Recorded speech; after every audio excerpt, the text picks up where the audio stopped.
We talk with Keely McNeal, who is a true entrepreneur. Keely was running a cleaning business and starting a family when she became a 2023 Rookie of the Year finalist recognized by RAS Media. She closed an astounding 38 transactions her first year, utilizing her sphere of influence, social media, and open houses. Stick around to hear her inspiring story. Welcome to Unlocking Real Estate, My First Commission, where we dive into real stories, big wins, and early lessons learned from highly successful rookie real estate agents and brokers. This is the series where we explore how real estate transforms lives, one home at a time, by sitting down each week with a new agent or broker who has found incredible success in their first year. Your hosts are instructors and leaders at Colibri Real Estate School, one of the largest real estate educators in the nation, where we focus on helping people like you get started or find continued success in their careers. Hello, and welcome to Unlocking Real Estate, My First Commission.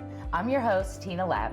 I've been in real estate education for over 30 years, helping individuals enter and thrive in their real estate careers. Hi, Tina. It's good to be back with you. My name is Mark Ruff, and I'm an instructor here at the school. I received my real estate sales license in California in 1988, my broker's license in 1996, and I'm a licensed real estate instructor in the state of Washington. It's good to be back with you, Tina. Thank you, Mark. And they've got to stick with us today. It's going to be fun. Right? We talk with Keely McNeal, who is a true entrepreneur. Keely was running a cleaning business and starting a family when she became a 2023 Rookie of the Year finalist recognized by RAS Media. She closed an astounding 38 transactions her first year, utilizing her sphere of influence, social media, and open houses. Stick around to hear her inspiring story. We are here today with Keely McNeal. Keely, will you take a moment to introduce yourself, where you're from, and what company you're with? Yeah, so I am, almost at 28. I'm 29. I just turned 29 this year. I'm originally from Florida, but I currently am in the North Atlanta region, and I'm with Coldwell Banker as of the last 6 months. So a little new to the brokerage, but it's been great. Thanks for that, Keely. You know I'm always curious when Tina and I get together and we have these chats, and I know our audience is curious as well. Tell us, what were you doing before you got in real estate? Gosh, I was kind of all over the place. That's a good answer, because I was trying to really figure out what I wanted to do. I remember leaving high school and I was like, I'm going to go to college and this is the degree I'm going to get. And then I switched my degree like 5 different times, and then realized that it was something in me that didn't want to do the corporate or the 9 to 5, like any kind of avenue I feel like I was taking going that route. So I actually ended up starting some businesses where I was at in Florida before I came here. And I started a successful cleaning business, which was big over there because there's a lot of vacation rentals. Sorry, I'm losing my voice. She's going away. So I started the cleaning business, and that was very successful. It was great. And I loved the side of it of basically just doing my own thing. And I think I'm just a natural entrepreneur. So that's what I was doing. I was kind of all over, and it was steady. It was fine, but I still felt like I was kind of missing something. And that's how I started to stumble into real estate. Got it. Thanks for that. Was there kind of like a moment or an event, like a moment that inspired you to kind of make that switch and kind of come over and do the real estate thing? I think it was because I was doing the cleaning side of it and helping owners with like their turnover, and I was meeting people that owned these properties, and so I already kind of had those relationships, and so I felt like I was learning the ins and outs of like who owned these properties, building those relationships, and more than an event, it was really just those people. And then also I had some really good friends that had a team that would literally call me every week and say, you need to go get your license. Like, we think you'd be great at this. Please get your license and come work with us. And so it was really like a pool of my friends saying I'd be good at it. And I was like, what do I have to lose? So it was that. And then just having some relationships from another business. Got it. Was there a particular person, perhaps one specific individual who may have lit that spark or that flame for you?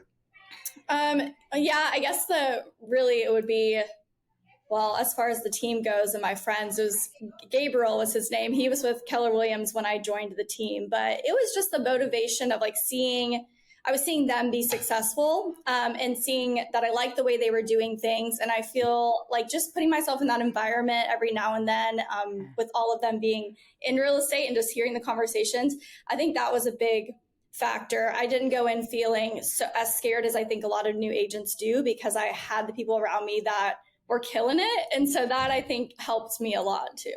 Got it, Keely. Thanks for that. Yeah. So Keely, walk us through the process. You decide real estate's the thing. You're going to give it a try. You're running this cleaning business. How'd you get started? How'd you take classes? Did you go in person? Walk us through that process.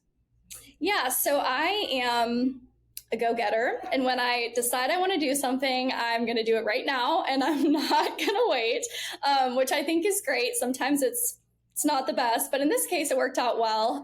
My friends that were encouraging me to get in, they actually led me to the class that I did end up taking. And in Florida, it was a 4-day in-person class. And well, I prefer in-person learning. I know they had the online, but in person for me, I was like, okay, 4 days, I'm gonna go in 9 to 5, I'm gonna learn, I'm gonna get it done. So I went a Thursday, Friday, Saturday, Sunday class, and then took my test the next week in Florida, and I passed. So it took like 6 days, I guess, to fully get licensed. So I really just dove into it, and that class was amazing. I mean, that instructor was great. So I think it really is important where you decide to go, and there are so many options, but I'm glad that I did have some guidance on who would be good as far as a teacher in a class goes. And were you also working during that time while you were going through the classes? So I was still actively doing the cleaning business. I was kind of phasing out, and I ended up selling it. So I actually had built up that clientele and had the connections from there to say, okay, I'm going to dive in. When I started real estate, I went full force. I went straight in because I knew that I needed to put all my attention on it. I needed to learn everything. So I was still doing that, but I never was the one that was like in the houses cleaning. It was more of like I was managing some cleaners and, paying them and just kind of being the boss, and then was able to sell that clientele for the cleaning business and then just go straight into real estate. So yeah, I was working, but it was not, I needed to be there every day in person. So that was nice. Yeah. And you got through the classes pretty quickly. So how long from the time you started classes till the time you actually got licensed? Oh, it was literally a week. It was crazy fast. And I think that the misconception too, it just depends on where you go, right? I think I liked the idea of the in-person because I was like, well, if I try to do this online, I'm going to do an hour a day. I'm going to, have other stuff to do. And so that's why I decided I'm just going to pull the trigger and I'm just going to go. And it was an 8-9 hour day for 4 days straight. But I'm like, okay, if I can learn everything and have a teacher in front of me to tell me, everything I need to know, then I think I'll be fine. And it was literally that next week I decided it was fresh on my mind. I'm going to go take the test. I just had all the information, presented to me, and it was crazy. It was crazy. I passed the first time and I was still in shock. I was like, I don't know how this just happened, but it was awesome. It was awesome. That is incredible. So you pretty much just cleared your schedule and committed to these classes, got through super quickly, got to the state exam. Now you find yourself licensed. Like, what was the biggest challenge? Was it just clearing your schedule, like just making the time for it? I think it was that. And I think anytime you start something new, there's a lot of self-doubt and a lot of nerves. And am I doing the right thing? I was already pretty successful with what I was doing. I had plans to grow that. But like I said, I just felt like I was missing that. I loved the relationships that I was forming with these owners, and I wanted to have a job where I could be closer to them and, help them with these investments and guide them in that way. So I don't know. I feel like it just I just had this passion to do it. And like I said, I'm a little crazy. So I was like, I know I'm going to do it. But it was definitely, I think like most new people, you feel very scared because you're going from, a lot of people go from corporate 9-to-5 jobs and they're going into something that is, you're not getting paid until you close a deal. And like I said, I'm very thankful for the people that encouraged me, because without them, I probably wouldn't have jumped into it because I wouldn't have had that support, and that would have been scary. So very thankful. Yeah. Thanks, Keely. One of the classes that I teach here in the school is called Real Estate Practice. And what we do in practice is we teach students the ins and outs of the day-to-day kind of expectations of what they're going to get themselves into once they're licensed. What was your first year's expectation going into the business in terms of maybe your expected income that you maybe had a goal to achieve, or perhaps the number of units that you closed? Tina and I were chatting before the podcast started. It's our understanding that you closed 38 transactions your first year. Was that your expectation? No, not at all. Absolutely phenomenal. Yeah, no, it was very, very exciting. I feel like I think it was helpful that I didn't put expectations on myself, because I'm also one of those people that if I don't hit the goals that I want, it's not very beneficial. I start beating myself up and I'm like, should I quit? So I just really went in with an open mind, and more of, I want to close 20 deals. It was more, I want to be a student. I want to learn everything that I can. And I know that if I put myself in the right places with the right people, that things will end up happening. And I'm not saying things just will fall in your lap with that, but you got to do the work. And I think putting in that legwork and just showing up every day was the one thing that I think really was the difference. I think a lot of people get into it and they think, like, everyone thinks our job's easy. So they get into it and think I'm going to make easy money. And it's a 24-hour job most of the time. Like it's nonstop. So it was great. Thanks for that. Now, once you got your license fairly quickly. Once you got your license, then you hit the ground running. How long did it take you to close your first transaction from start to right? From the time you got your license and you got it hung until you got the wire transfer hit your account.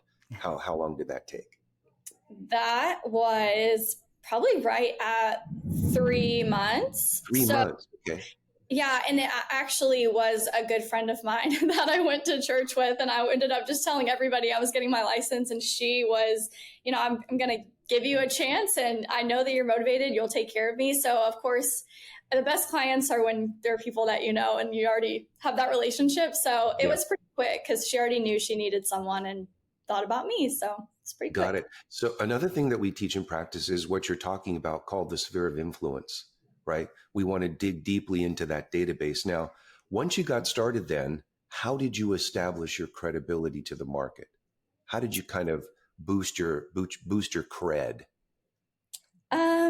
Gosh.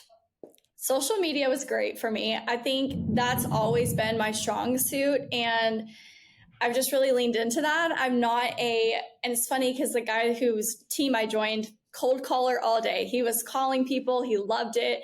And I love talking to people, but I was like, I'm not picking up the phone and calling random people. Like, I'm not doing that. And it's almost like social media was, you are doing that, but you're not, it's no pressure, right? Like I was able to create videos and posts that were reaching thousands, tens of thousands of people. And I actually was getting people that would call me from that and say, I loved this video, or, I'm in this situation that you mentioned. Can you help me? So social media has been, I would say, my number one tool. And then of course, just my sphere as well and tapping into that. But social media has been my number one, I would say. Got it. So thanks for that, because a lot of people, what they'll do, agents, is they'll post social media posts, but they won't attach the video component. And so it doesn't really get a lot of juice. So you attached videos to most of your posts? Is that kind of what got the lead generated? Yeah, I think that you have to show your personality, right? There's so many agents in my state, in my city, we're everywhere. So I think you have to find something to set yourself apart. And it was really just showing a day in the life, showing the bad side too, showing a deal falling apart, or just being relatable and being a mom, like all of the things that would connect you with somebody else. It might not even be real estate. I've had friends that they found me on Facebook. They were moms. They asked me about baby stuff. And then 2 months later, they needed to buy a house and they thought of me because we had that conversation. So it wasn't always just real estate content. It was just putting my personality and my home life, matching that with my career and putting it all in a special little ball. And it was great. So what I'm hearing is authenticity, genuineness. Were there any other kind of marketing channels, perhaps, Keely, other than social media or your sphere of influence that may have led and helped you succeed, other than those two kind of buckets? I did hop on open houses for a while. For the first year, I did those a lot because, well, when you're not that busy, when you first start, you're like, what can I do? So I did kind of master that, which is very helpful now that the market has shifted this year, doing a lot more open houses. And so it's been fun to go back and do those again. But open houses were a great way to, I feel like, build confidence because you were there, you were seeing people face to face, not just on the phone. And it just was about the reps and doing it over and over again. And I think that was great too. Got it. So then kind of social media, sphere of influence, perhaps maybe for going after sellers, open houses, perhaps going after buyers. Was there a particular focus in a specific audience or a specific target market that you may have selected in that first year? Was it primarily sellers? It was, you know what, I haven't, my first year, it was kind of all over the place. And I think that was a lesson that now I look back on. And now that I am successful and it's been great, I've got a coach that's like, hey, let's look at how to grow from that really good year. And we go back and I'm like, I think how to grow is to have a real plan in place. And I think my first year, I was kind of just trying to grab from everywhere because I was a new agent and I wanted to work with everybody. And so that's something, maybe I would have changed. But now that I am where I am, I'm grateful because I got to help sellers, buyers, people relocating. First time I got a little bit of everything. And that helped me to realize what I like to do, what I'm good at, and just learn how to market to all of them. And now that I'm a couple years in. Got it, Keely. Thanks for that. Yeah, Keely, so your first year, here you are, you're a new agent, you're figuring all this out. What were some of the biggest challenges you faced? Our listeners are nervous, right? Like what's the first year going to bring? What were some of the challenges and how'd you manage through it? I think the biggest challenge was, well, if you don't go in without planning on spending money, that's one thing. I think going in and knowing that it's going to cost money, you're building a business. And I think a lot of people don't realize that it is a business. You're self-employed. Even though it's just, I'm getting my license, I'm going to do this. It's a full business. And that's another thing I'm learning a couple years in is, saving money for taxes, putting money in savings, business expenses, learning all of that and learning that you truly are a business was a challenge for sure. And I would also say just confidence. I think now that I see where I am and I'm not so scared to do those things. My first year, I was more hesitant and I didn't know what I was doing. And I think that's why it's also super important to have a mentor, join the team, or have a great broker that's going to answer the phone and talk to you about things and hold your hand a little bit. I remember having my first really big listing. It was like 1.3 million, maybe it was a little over $1 million. And I was so scared. It's like, I don't know if I can do this. And I really fully relied on my broker. I mean, he helped me put together a whole, listing packet and how I was going to present myself and what the marketing plan was going to look like. And I owe a lot to a lot of people that ended up helping me. And I think that's so important when you're new. It's just not trying to do it on your own, having good help with people that know what they're doing.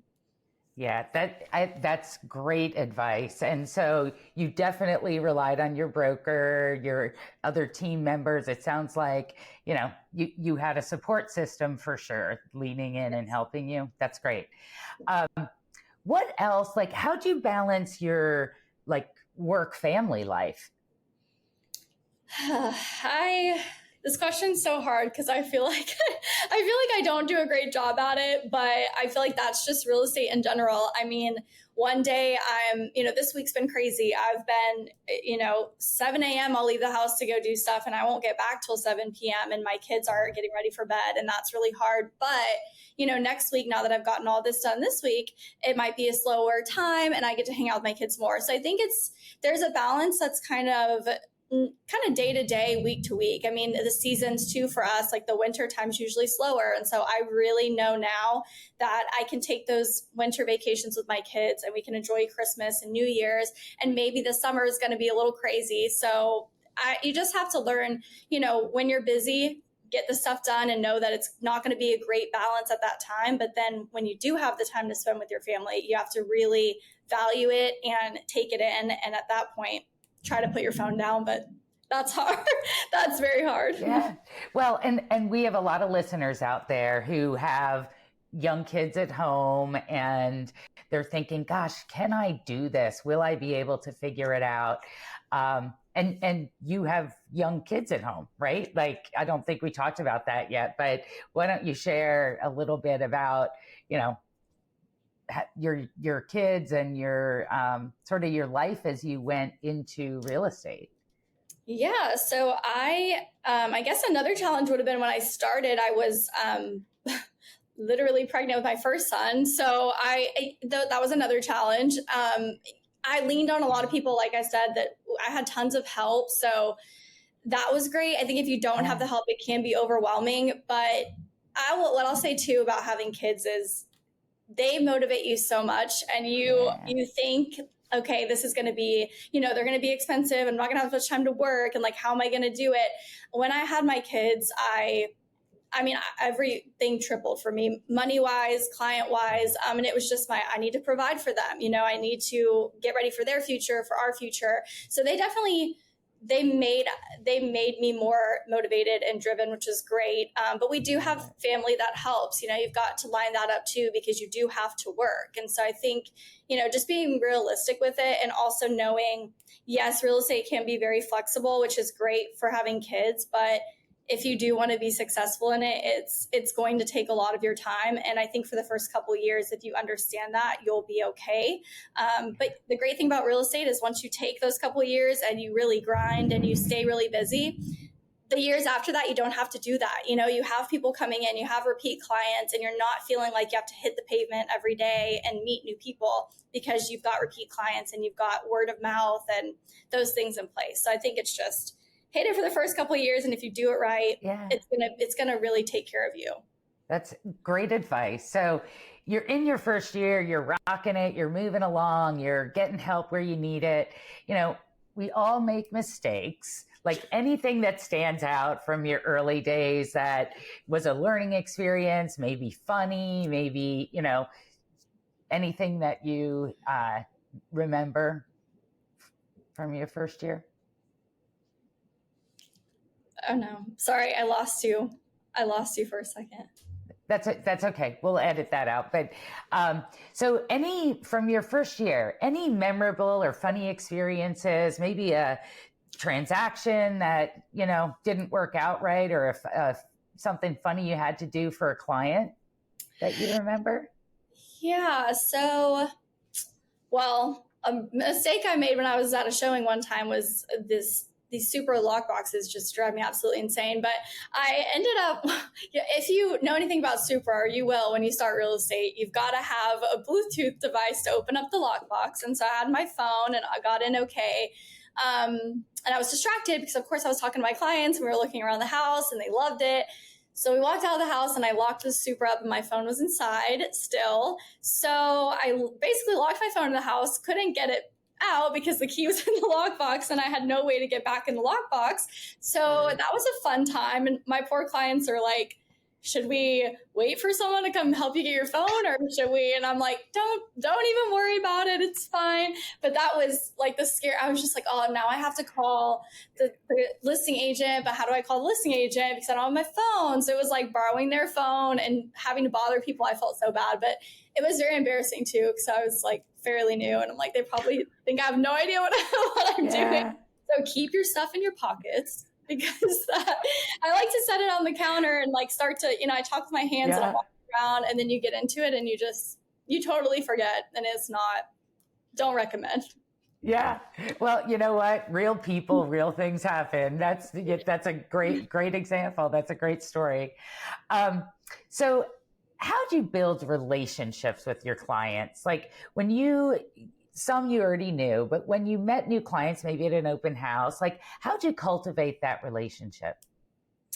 I would say I focused more on the person than the transaction. And so for me, and I think that's really hard to do when you're new because you do need to get paid and you need money, and that is a motivator. But I think for me, I learned really quickly that there was a lot of agents that chased the money and intimidated clients, and they ended up not feeling comfortable working with them. And I saw that a couple times with other agents. So I remember telling myself, even if I need the money, I'm going to just focus on, is this the best house for them? Is selling the best option? And I mean, there were times in my first year where I was really hoping that selling was going to be the great thing and I was going to get this listing, and it ended up not being the right decision.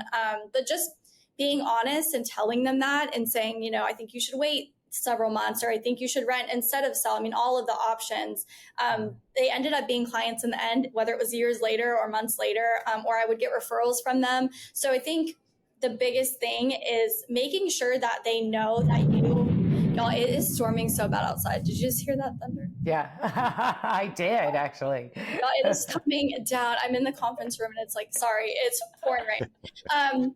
But yeah, I think just focusing on like building the relationship. You focus on the relationship. You don't focus on when am I going to have a paycheck? When am I going to, close? Yeah. And for me, that was just never the goal. And people can tell, like they know when you're being genuine and when you're focused on them and their best case scenario versus just trying to get to the closing table and you don't really care. So yeah, I think just really listening to their needs, listening to their wants, and understanding what they need will make them trust you over and over again and give you their time and even pay you to help them. They want you and they need you.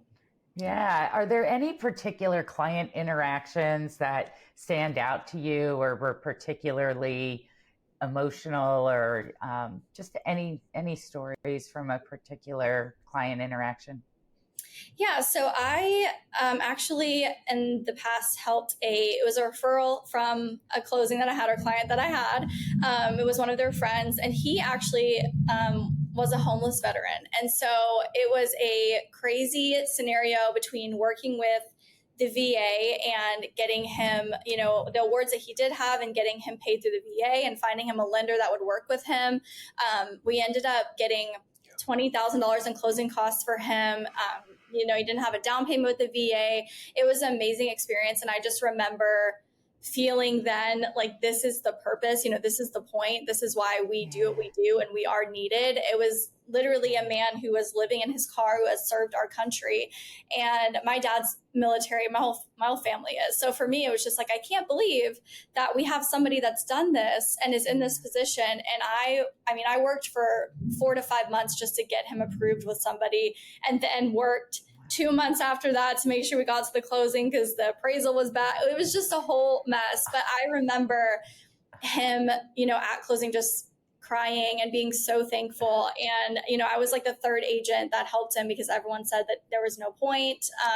And I think that's another thing about being an agent is you've got to be resilient, you've got to try to go through every avenue for people. And that's another way to build relationships. You put the work in, and I just remember, I just feel like all crying at closing. And I'm like, but like truly getting somebody into a house that didn't have a house was so eye-opening. And I think the best, most rewarding experience that I've had so far. Thank you for sharing that story. And it is what the reason why so many people love real estate is helping people realize their dreams. And that's a great story. And thank you for sharing it. Yeah. Keely, thanks for that. What is coming down to here clearly for Tina and I is that what we're hearing is putting the client first, helping the public achieve the dream of home ownership, regardless of a client's background. What a great story. Now, you closed 38 transactions your first year. Now, I know agents who have been in this business for 10 and 20 years who don't close 38 transactions per year. Can you tell me, where do you see yourself maybe in the next 5 years? 38 transactions, year one, you're moving forward in the business. What does that picture look like 5 years hence? I would definitely love to have a full-time assistant. I'm like, You're going to need it.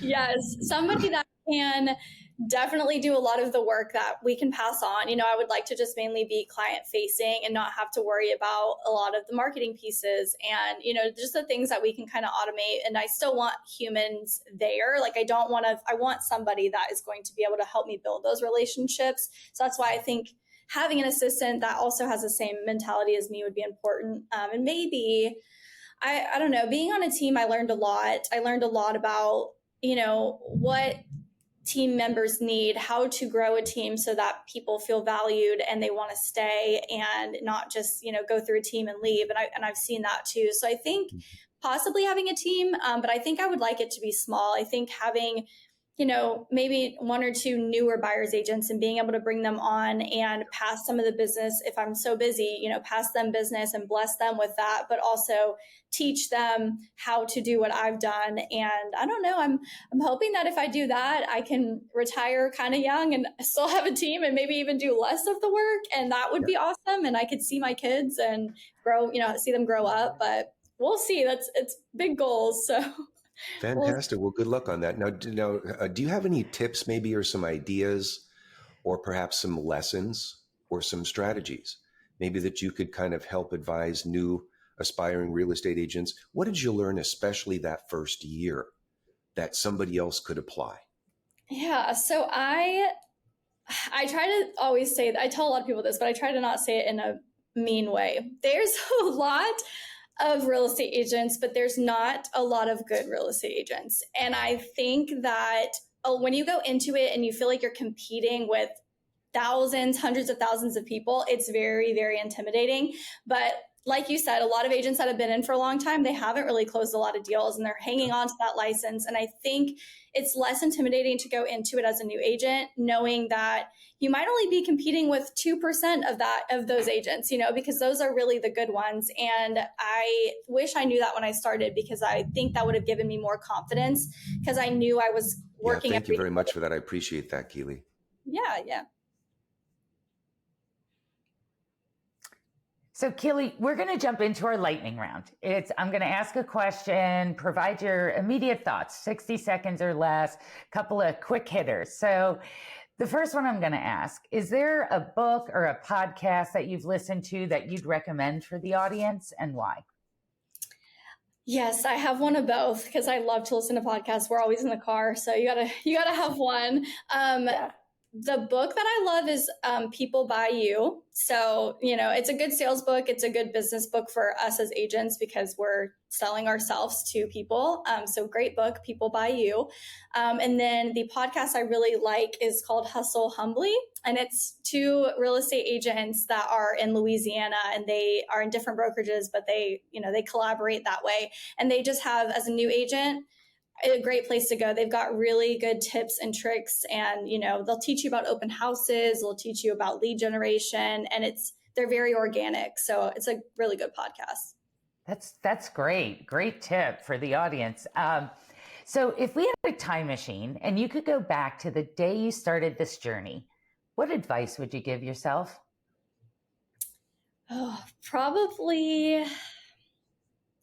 It probably would be to treat real estate more like a business because like I mentioned, I was kind of all over the place. And I think now that I've been a couple years in, I'm seeing more success from staying consistent with a couple things and, trying to go after certain leads or a certain neighborhood and having more of a purpose with marketing versus just kind of throwing things everywhere. I think that's what I would do differently and build my brand that way. Good advice. If we only knew then what we know now, right? Yeah. If you could have dinner with one person, dead or alive, who would it be and why? This is not even real estate related. It's okay. But I love Taylor Swift and I would so have dinner. She is my favorite. My husband would just die if he's like he knows all of her songs because I make him listen to her. But I just love her. And I think if she goes on tour, and I think it's not a real estate thing, but just a generosity thing and the way that she takes care of the people that take care of her. And I think that is to me so important because that's what I want to do. You know, you can't grow and you're only as good as the people that are around you. And I think if you're blessing those people, you're going to be blessed and you're going to be able to take care of your family and the people that are close to you because of that. So that's why she motivates me too. But I love her. Yeah, I love it. I think that's a great one. I think it's awesome. So tell us about your day yesterday. What'd you do for work? Today or yesterday was a crazy day. I put out some flyers because I got an amendment to address concerns for a listing. That was fun. So I had to get some repairs quoted and did that for a listing. I got a buyer under contract, which was exciting. We did staging for a listing I have coming up next week. So I went by and let the stagers in and did all that, scheduled pictures for that. Gosh, what else did I do? Oh, I set a listing appointment for Saturday. So I talked to a potential seller. So yeah, that was in the car while I was driving to all the other things. So that's what my day pretty much looked like. Wow. And it's great insight into what a day in real estate should look like. I mean, that's all good stuff. That's great. And I'm tired just hearing it. So that's awesome. Keely, where can listeners or viewers find you and connect with you to follow your journey? So I am pretty active on Instagram and TikTok because I like my videos. But Instagram, my handle is, if you search Keely McNeal, you'll find me, but my handle is relocating to Georgia. And then my TikTok is just Realtor Keely.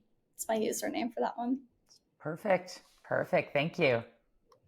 Got it. Well, Keely McNeal from Alpharetta, Georgia has been our guest today. Welcome. We're very grateful that you spent a little bit of time with us. Keely closed 38 transactions her very first year, which is phenomenal. People have been in this business for years and years and years and don't reach that level of production. She got into the business when she was pregnant with her first child. She subsequently had 2 more children, 2 twins. She's got her hands full with 3 boys. I have 2 boys. I know what that is like. She's there in Alpharetta, Georgia.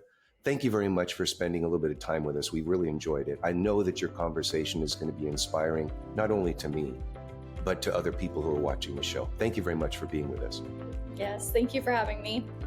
Thanks, Keely. Thanks for tuning in to Unlocking Real Estate, My First Commission. We hope today's stories and insights inspired you to take that next step in your real estate journey. If you enjoyed this episode, don't forget to like, subscribe, and hit the notification bell so you never miss an episode, or head over to our channel to see some of the other content we've produced. We'd also love to hear from you. Drop a comment below with your biggest takeaway or a question for our next guest. If you have a recommendation for someone we should interview, please send a note to unlockingrealestate@colibrirealestate.com.